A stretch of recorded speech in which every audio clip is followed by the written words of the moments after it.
गांव लोधीपुर अपनी घनी हरियाली और सुनसान रास्तों के लिए मशहूर था। दिन के उजाले में यह गांव जितना शांत और सुंदर लगता, रात के अंधेरे में उतना ही डरावना हो जाता। गांव के बीचों बीच एक पुराना बाग था जिसे लोग चुड़ैल का बाग कहते थे। कहा जाता था कि वहां एक चुड़ैल रहती है जो रात के समय शिकार की तलाश में निकलती है। बाग के पास कोई जाना तो दूर, उसके बारे में बात भी नहीं करना चाहता था। बुजुर्गों का कहना था कि उस बाग में कभी एक सुंदर युवती रहती थी जिसका नाम सुषमा था। सुषमा की खूबसूरती की चर्चा पूरे इलाके में थी, लेकिन उसकी किस्मत ने उसके साथ खेल कर दिया। सुषमा की शादी तय हुई, लेकिन शादी से ठीक पहले एक लालची जमींदार ने उसे छल से मार डाला। उसकी आत्मा बदला लेने के लिए बाग में भटकने लगी और धीरे धीरे वह चुड़ैल बन गई। एक दिन गांव के कुछ लड़कों ने साहस दिखाने की ठानी।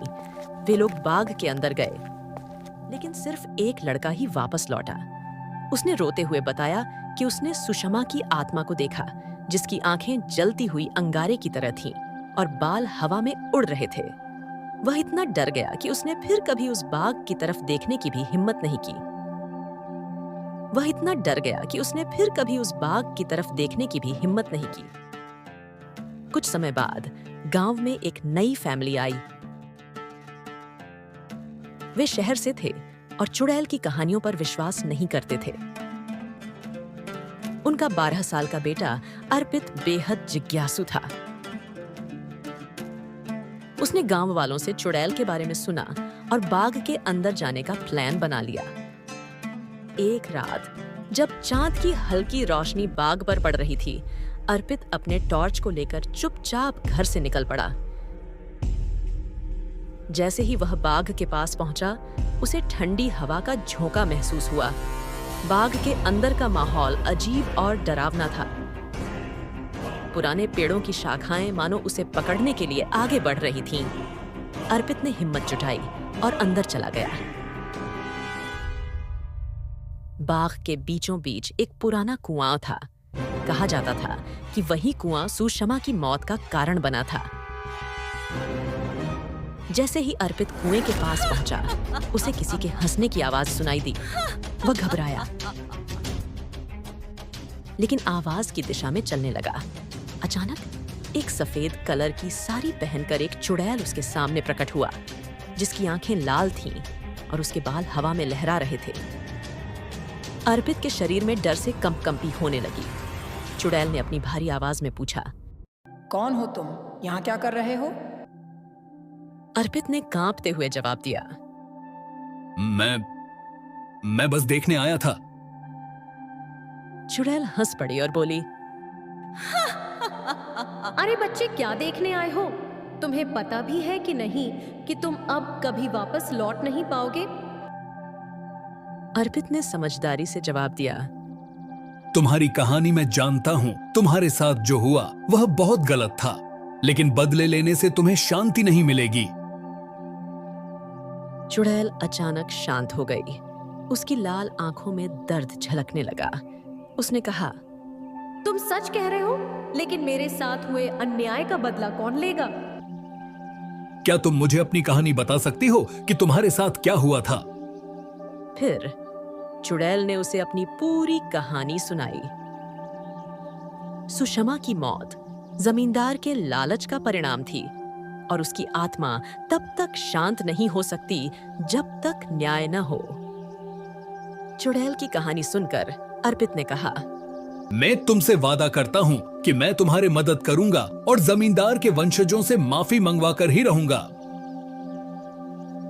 फिर चुड़ैल अर्पित की बात सुन के उसकी बात को मान लेती है और कहती है, हाँ, आज जाओ, मैं तुम्हें छोड़ रही हूँ, लेकिन अगर तुम्हारा वादा झूठा निकला तो मैं तुम्हें और इस गांव वालों को पूरा खत्म कर दूंगी। ठीक है, अगर मैं इस काम में नाकाम हो गया तो तुम मुझे जो सजा दे सकते हो मुझे मंजूर है। इतना कहकर अर्पित वहां से चला जाता है। अगले दिन अर्पित ने गांव वालों को चुड़ैल की कहानी सुनाई। पहले तो लोग हंसने लगे, लेकिन कुछ बुजुर्गों ने सच्चाई की पुष्टि की।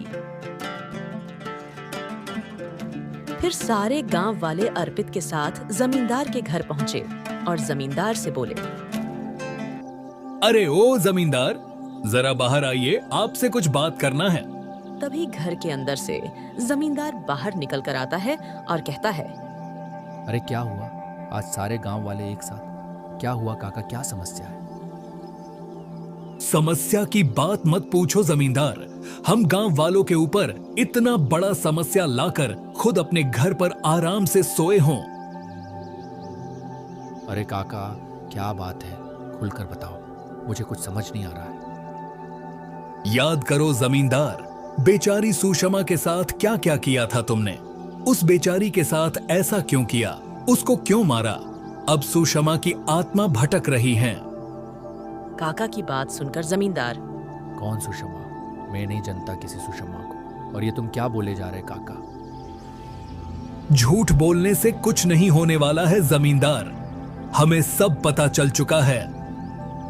हम गांव वाले तुमसे बस यही कहने आए हैं कि तुम हमारे साथ चलकर वो बेचारी सुषमा की आत्मा को माफी मांगो। जब तक तुम सुषमा से माफी नहीं मांगेगा, हम गांव वाले यहां से कहीं नहीं जाएंगे। लेकिन फिर भी जमींदार उन लोगों की बात मानने को तैयार नहीं था।